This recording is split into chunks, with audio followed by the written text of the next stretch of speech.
souffre, s'il y a maladie, que tu interviennes, car ta main n'est pas courte pour ne pas toucher. Touche encore et dis un mot dans la vie de chacun de tes enfants que nous sommes pour changer temps et circonstances. Toi qui es si bon, toi qui es si grand, toi qui es notre médecin par excellence, tu dis un mot et la chose se passe. Dis un mot dans la vie de mon frère, de ma soeur, de mon fils, de ma fille, Seigneur. Et dis un mot pour ce pays aussi que nous aimons tant, que nous chérissons tant. Ce pays que tu nous as donné, ô Dieu, par héritage ou en possession. Que toi seul t'élèves dans ce pays et que toi seul étends ta main sur ce pays où le diable est en train de régner. Regarde comment les esprits d'accident sont en train d'endeuiller des familles entières. Ô Père, regarde comment les gens sont en train de mourir par mort subite. Mais que toi seul t'élèves et que tu viennes contrecarrer l'action du diable, l'action du malin dans ce pays, que nous remettons entre tes mains. Père, que toi seul sois glorifié à travers les œuvres que tu vas accomplir. Nous voulons te voir à l'œuvre et que la gloire te revienne à toi qui vis et qui règne au siècle des siècles. C'est au nom de Jésus-Christ de Nazareth que nous prions et nous pouvons dire Amen, Amen et Amen. Le maître, c'est quelqu'un qui est derrière ses intérêts. C'est un capitaliste, disons. Parce que les capitalistes, ce n'est pas des gens qui font des cadeaux aux gens. Mais eux, ils sont derrière leurs intérêts. Quand leur soif n'est pas suivie, ils prennent des décisions qui sont même contraires à celles que Dieu a données. Bien aimé, lui-même a dit, le serviteur dit à son maître, je sais que tu vas même là où tu n'as pas valu. Vous voyez, il savait déjà la mentalité de son chef, de son maître. Mais comment il est resté léthargique, il est resté là dans une paresse, dans une lourdeur, il a gagné ce qui n'est pas à lui, il a gardé ce qui n'est pas à lui, pour remettre à son maître seulement le talent qu'il avait. Bien aimé, quand on regarde ces textes, il y a deux catégories de gens. Donc, les deux premiers qui étaient les responsables, parce qu'ils ont fait fructifier ce qui n'était pas à eux, pour le remettre à leur maître. Et il y a un qui n'était pas responsable. Il connaissait déjà la mentalité de son chef, mais il n'a pas agi conformément à ce que son chef voulait. Et quand on voit aussi dans la Bible, il y a beaucoup de cas comme ça. Quand on est responsable des actes qu'on pose, cela conduit même au maître ou à nos responsables, nos chefs hiérarchiques, de gagner notre confiance, de nous faire confiance. Cela leur permet de s'attacher même à nous. Regardez comment Jésus est resté attaché à ses enfants, ceux qui font sa volonté. Regardons comment, quand on s'attache à quelqu'un, ce que cette fidélité fait. Versets 15 à 17. Regardons un peu cette femme, Naomi, qui était toute malheureuse, qui a pris même un an, ne m'appelez que leur mari. Allez-y chez vos parents. Allez-y dans vos pays respectifs, dans vos provinces respectives, parce que je ne pourrais plus vous supporter. Mais qu'est-ce que Ruth a fait? Elle a dit à sa mère, parce que nous, surtout les Africains, on n'appelle pas les mères belles-mères, mais on les appelle maman. Elle a dit à sa maman, maman, quel que soit ce qui va se passer. Je prends la phrase. Là où tu seras, je serai. Là où tu mourras, je mourrai. Elle s'est attachée à sa belle-mère. Et elle est partie avec elle. Mais vous voyez un peu ce qui s'est passé, les conséquences de cet attachement. Les conséquences ne sont toujours pas mauvaises. Les conséquences, c'est que Ruth est rentrée dans une gloire. Elle a trouvé quelqu'un qui l'a élevé, qui l'a mis dans une dimension où même les gens ne comprenaient pas. Celle qui était toute malheureuse est devenue vraiment toute riche comme ça. Vous voyez? Pourquoi? Parce qu'elle a pris ses responsabilités. Elle n'a pas regardé en arrière en disant non, moi il faut que je reparte chez mes parents. Je le temps de se retourner et de devenir une statue de saint. Parce qu'elle a désobéi aux consignes données. Et l'attachement conduit dans l'obéissance et l'obéissance conduit dans la responsabilité. Bien aimé, il y a encore d'autres cas que nous pouvons prendre dans la Bible. Quand on prend des décisions qui s'imposent, c'est là où on voit la gloire de Dieu. Regardons Abraham. Face à son fils Isaac, dans le livre de Genèse 22. Qu'est-ce que Dieu lui avait dit? Dieu s'est rendu compte qu'Abraham avait beaucoup plus de penchant envers son fils que envers Dieu. Il a dit, je suis jaloux. Tu sais que je suis un Dieu jaloux. Va me sacrifier ton fils. Est-ce que quand on a lu ce texte-là dans Genèse 22, on a vu quelque part où Abraham a hésité à partir, ne pas partir, à sacrifier mon fils. Le seul que j'ai eu, c'est lui. Et comment Dieu peut-il me demander? Il n'a même pas raisonné. Il s'est levé. Il a demandé à ses travailleurs, à ses serviteurs, de prendre son âne. Va me scellez-moi mon âne. Mais quand il est allé, il a demandé au serviteur de rester un instant. Et qu'est-ce qu'il a dit? Laissez-moi un instant aller faire le sacrifice avec mon fils. Mais le fils lui demande, mais papa, on vient sacrifier qui? Il dit, reste tranquille. Dieu se pourvoit. Il a fait son autel sur lequel on devait faire le sacrifice. Et il a pris son fils, il l'a amarré, il l'a mis là. Au moment où il veut mettre le couteau, je lui dis, non, j'ai vu ta détermination. J'ai vu ton obéissance. Ne fais pas de mal à l'enfant, mais regarde derrière toi, à côté du buisson. Il y a un agneau qui est là. Et c'est celui que tu vas sacrifier. Mais regardons un peu. Pourquoi nos prédécesseurs ne se sont jamais doutés de ce que Dieu pouvait faire? Si Dieu a donné, il reprend. On fait comment? Il a pris ses responsabilités de sacrifier l'enfant parce que Dieu lui avait demandé. Mais combien à plus forte raison nous aimons raisonner si c'était à nous que Dieu avait demandé d'aller sacrifier nos enfants, les premiers-nés. On te demande même de donner ta dîme, même la dîme tu ne peux pas donner. Les offrandes, on compte même combien tu veux donner là-bas. Ah, je vais donner 500, le plus gros montant. Sinon c'est 100 fois qu'on va donner. Ah, tu gagnes bien de l'argent, tu as peut-être 200 000, 300 000 par mois ou plus. Mais regardez ce que nous apportons à Dieu. Bien aimé, lu l'histoire de Naaman dans le livre de 2 Rois au chapitre 5. Naaman le Syrien. C'était un général à Teblalet. Mais quand la petite fille israélite qui travaillait chez elle avec sa femme, lui a dit, si tu étais chez moi, le prophète qui est là-bas pouvait te guérir. Il a dit, scellez-moi mes chevaux et je vais partir tout de suite. Mais quand il est parti, pour lui, comme il était un chef, il était question qu'il voit Élisée. Mais Élisée, serviteur de Dieu, vous savez qu'un serviteur de Dieu est plus qu'un ministre, il est plus que tout. Il lui a dit, non, il n'y a même pas question qu'il me rencontre. Qu'il parte se jeter cette fois dans le Jourdain. C'est la recommandation que je donne. Mais qu'est-ce que lui, il a dit en tant que chef, il voyait ces galons. Quoi? Est-ce que chez moi, il n'y a pas le papa? Est-ce que chez moi, il n'y a pas des eaux qui sont meilleures que celles où il m'envoie? Une eau boueuse comme ça, c'est là où je vais me jeter. Il a mis son orgueil devant. Mais ce serviteur-là, en lui disant, mais chef, si tu aurais demandé quelque chose de plus difficile, ne l'aurais-tu pas fait? Jette-toi cette fois, tu seras guéri. Après, il s'est humilié. Donc, il a oublié que c'était un homme qui avait des galons. Mais nous aimons les honneurs. Qu'on nous élève toujours partout où nous sommes. Il faut qu'on nous mette à la première place. Partout où nous sommes, il faut qu'on sache que c'est nous. Et en retour, qu'est-ce qu'il a fait? Il est revenu chercher à voir l'homme de Dieu pour lui donner des présents. Mais qu'est-ce que l'homme de Dieu lui a dit? Non, je ne suis pas corruptible. Prends tes présents avec toi, repars avec. Moi, je fais l'œuvre de mon Père. Je ne suis pas venu pour de l'argent. Je ne suis pas venu pour recevoir des cadeaux de toi. Mais voyez ce qui s'est passé à la fin. Qu'est-ce que Géasi a fait? Bref, même lui qui était un grand responsable, il a pris ses responsabilités. Et nous aussi, peut-être que Dieu nous a donné certaines lignes de conduite que nous devons tenir. Moi, au moment où je travaillais, quand je suis parti de Libreville, j'ai abandonné l'église.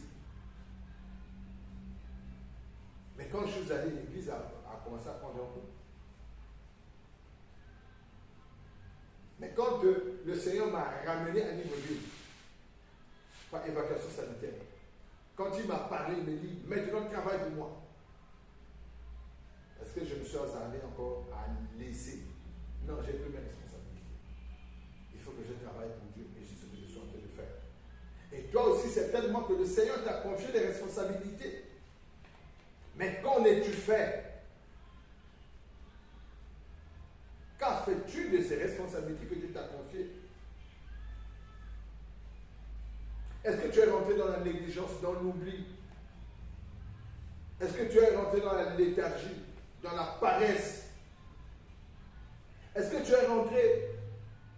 Il y a un cas qui m'a beaucoup frappé dans la Bible. J'ai lu beaucoup vraiment, en ce qui concerne les responsabilités, j'ai eu beaucoup de paramètres dans la Bible. Regardons David, le petit David. Il était encore jeune, 17 ans. C'est rien, ça, 17 ans.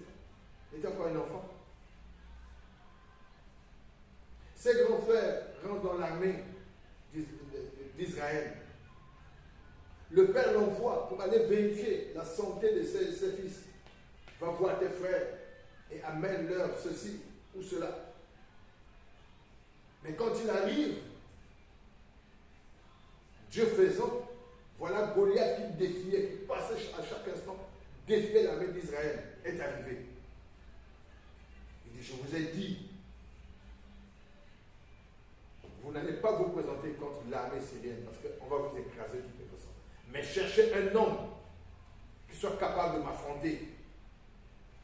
Et en s'affrontant, s'il me gagne, vous avez vaincu l'armée de la Syrie. Mais si lui, je l'écrase, nous avons vaincu. Et au dire de cet homme, de ce colosse, toute l'armée d'Israël avait peur. Mais regardons un enfant comme ça, qui vient, qui demande, mais celui-là c'est qui? Il cherche quoi? Les grands frères disent, tu n'es pas venu ici pour ça. Il est allé vers le responsable d'Israël en nous disant, dis-moi qu'est-ce qu'on va faire à celui qui va vaincre cet circoncis. Il dit en tout cas, le roi va lui donner même sa fille. Ah bon? Quelle offre? Il va dire au roi, moi je vais aller l'affronter.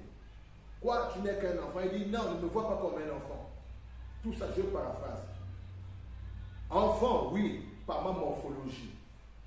Mais je suis un costaud. Regarde comment j'ai tué l'ours avec mes mains, le lion avec mes mains.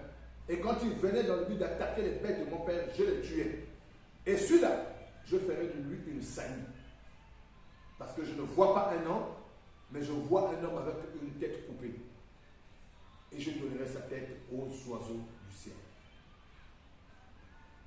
Lui, il a défié en retour Goliath. Mais qui pouvait oser le faire? Le petit a pris ses responsabilités, moi je m'engage. Et quand on prend les responsabilités, c'est un engagement qu'on prend. Et les engagements qu'on prend, c'est des fois devant une nation. Regardons les boxeurs, regardons les sportifs quand ils vont. Ils s'engagent pour défendre la patrie. Et quand ils se jettent corps et âme, ils font honneur à la patrie parce que l'hymne national est chanté. Vous voyez? Et c'est ça la responsabilité que nous aussi devons prendre par rapport au royaume des cieux. David a dit, toi tu viens vers moi avec ton arsenal militaire, mais moi je viens vers toi au nom de l'Éternel des armées. Ta tête, je donne ta tête aux oiseaux. Quand Goliath regarde, c'est un enfant qui le défie. Quoi? Suis-je un chien pour me donner un enfant comme ça? Il dit c'est un enfant, mais tu ne connais pas sa capacité d'agir. Et vous voyez ce qu'il a fait à Goliath. Goliath, avec son arsenal militaire, vient vers le petit. Mais lui n'avait que sa femme, avec 10 petits cailloux dans sa gibecière. Mais il a pris juste un caillou. Il a lancé au front de Goliath parce que son front n'était pas protégé. Et le Saint-Esprit a agi, a conduit ce caillou-là vers le front. Et le front, c'est le siège de tout. Bien aimé, où s'est retrouvé Goliath par terre? Pourquoi? Parce qu'un enfant s'est engagé à le défier. Alors qu'il y avait des grandes personnes qui étaient là qui ne pouvaient jamais le défier. Le sens de la responsabilité. Mais s'il n'avait pas pris cette responsabilité, puisque tout le monde tremblait devant Goliath, que devait-il se passer à Israël? Mais regardons encore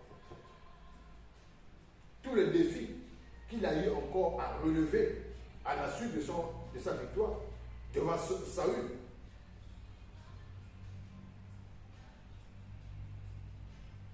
David avait un ami qu'on appelait Jonathan qui s'est allié à lui. Défendre coûte que coûte son ami, David. Et il a fait, jusqu'à la fin.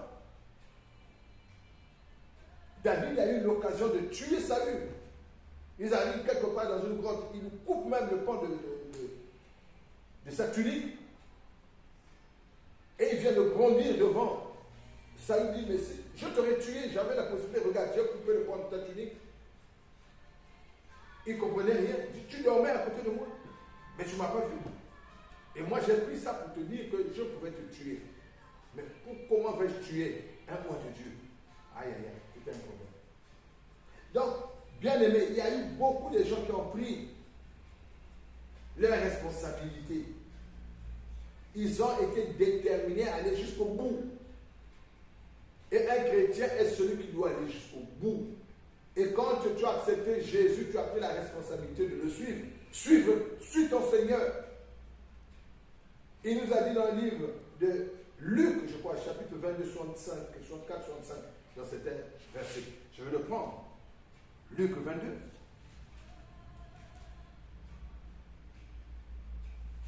Est-ce que c'est la bonne référence que j'ai prise? Oui. Et regarde en arrière. Il n'y a pas. Luc 16. Il n'est pas tellement dans l'église. Mais ils se sont portés irresponsables. Dans les comités, irresponsables. Regardons combien de fois nous manifestons notre infidélité devant Dieu.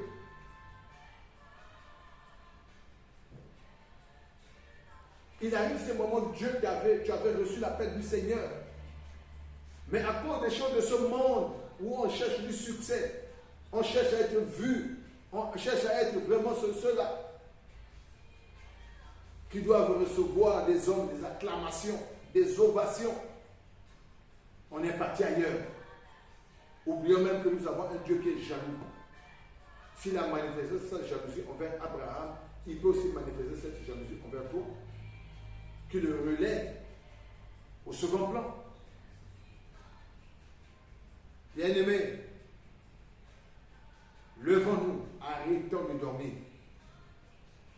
Prions et mettons en pratique ce que Dieu nous a demandé. Il nous aime. Il a bien dit qui met la main à la charrue, regarde en arrière, il n'est pas digne de moi. Mais qui met la main à la charrue et regarde en avant. C'est-à-dire qu'on doit avancer avec le Seigneur. Celui-là est digne de moi. Bien-aimés, ne soyons pas comme Pierre, qui a régné le Seigneur à cause d'une femme. 3 fois il a régné le Seigneur, mais à cause d'une femme qui a dit, toi aussi tu étais avec lui. Il a dit non, je ne le connais même pas. Il dit non, mais quand je vois la manière de ton accoutrement, tu étais avec lui. Non, je le connais même. Et le coq a chanté. Il ne faut pas que le coq chante pour toi. Souviens-toi que le coq ne doit pas chanter 3 fois. Comme Pierre. Et il s'est souvenu de ce que Jésus lui a dit. Il est question que nous prenions la responsabilité. Mais l'irresponsabilité aussi existe. Regardons le 3e serviteur à qui le maître avait donné un talent. Il est allé enfouir ça sous-sol en disant non, toi tu es trop méchant. Si je ne garde pas ton talent, tu me feras des problèmes. Mais il a eu aussi des problèmes. On donnera plus, mais à celui qui n'a rien, on enlèvera même ce qu'il a. Faisons attention que Dieu n'enlève pas ce qu'il a mis en nous. Sur où est-ce que nous irons? Si nous ne nous confions pas en l'Éternel, en qui nous confions-nous? Il est grand temps que nous comprenions que face à nos engagements pour Dieu, nous sommes appelés à prendre nos responsabilités. Des fois même dans les églises, on t'a confié une responsabilité.